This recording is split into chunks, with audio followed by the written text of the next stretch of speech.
आदाब, आप देख रहे हैं बोल आपके और मैं हूं आपके साथ मोहम्मद सादिक हुसैन।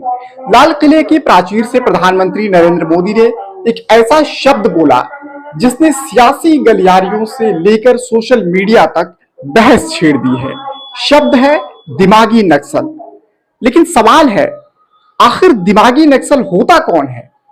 क्या यह कोई कानूनी शब्द है?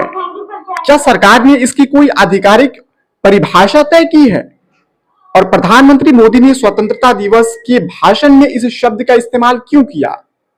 प्रधानमंत्री मोदी के भाषण में बात सिर्फ बंदूक उठाने वालों तक सीमित नहीं रही। उन्होंने कहा कि हथियारबंद नक्सलवाद कमजोर हो रहा है, लेकिन नक्सली विचारधारा को आगे बढ़ाने वाली मानसिकता अब भी चुनौती हो सकती है। लेकिन इसका मतलब क्या है? दिमागी नक्सल कोई स्थापित कानूनी या संवैधानिक श्रेणी नहीं है। यह एक राजनीतिक और वैचारिक शब्द है जिसका इस्तेमाल उन लोगों के लिए किया जा रहा है जिन पर नक्सली या माओवादी विचारधारा को वैचारिक समर्थन देने का आरोप लगाया जाता है।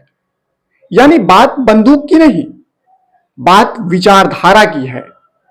प्रधानमंत्री का तर्क है कि अगर जंगलों में हथियारबंद नक्सलवाद कमजोर भी हो जाए, लेकिन उसके समर्थन में विचार और नैरेटिव बनाने वाली ताकतें मौजूद रहे तो खतरा पूरी तरह खत्म नहीं माना जा सकता है। इसलिए उन्होंने ऐसे लोगों की पहचान करने और उन्हें अलग थलग करने की बात कही। लेकिन यहां एक बेहद महत्वपूर्ण सवाल भी उठता है, किसे दिमागी नक्सलवाद कहा जाएगा? क्या किसी सरकार की आलोचना करने वाला व्यक्ति दिमागी नक्सल है?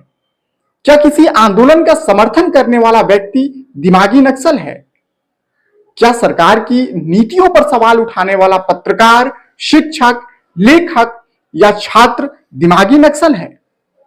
इसका जवाब सिर्फ राजनीतिक बयान से तय नहीं हो सकता, क्योंकि लोकतंत्र में सरकार की आलोचना करना और किसी हिंसक संगठन का समर्थन करना दो बिल्कुल अलग बातें हैं।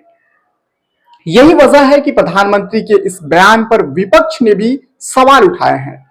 विपक्ष का आरोप है कि ऐसे शब्दों का इस्तेमाल असहमति की आवाजों को निशाना बनाने के लिए किया जा सकता है। वहीं सरकार समर्थक पक्ष का तर्क है कि हिंसा को वैचारिक समर्थन देने वालों को भी नजरअंदाज नहीं किया जा सकता। तो असली सवाल शायद यह नहीं कि दिमागी नक्सल शब्द किसके लिए इस्तेमाल हुआ। असली सवाल यह है कि क्या किसी विचारधारा का विरोध करते करते हम लोकतांत्रिक असहमति और हिंसक उग्रवाद के बीच का फर्क भूल तो नहीं जाएंगे? भारत जैसे लोकतंत्र में हिंसा का समर्थन स्वीकार नहीं किया जा सकता, लेकिन उसी लोकतंत्र की ताकत यह भी है कि लोग सवाल पूछ सके, सरकार की आलोचना कर सके और अपनी असहमति व्यक्त कर सके। लेकिन दिमागी नक्सल शब्द को समझने के लिए भावनाओं से नहीं, बल्कि तथ्यों, कानून और लोकतांत्रिक मूल्यों के नजरिए से देखना जरूरी है। और इस शब्द की सबसे बड़ी बहस यही है, विचारधारा और असहमति की सीमा आखिर तय कौन करेगा? आपकी क्या राय है इस पर?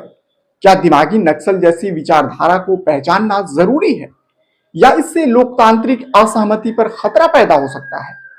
अपनी राय कमेंट में जरूर बताइए। सवाल जरूरी है, क्योंकि लोकतंत्र सवालों से ही मजबूत होता है।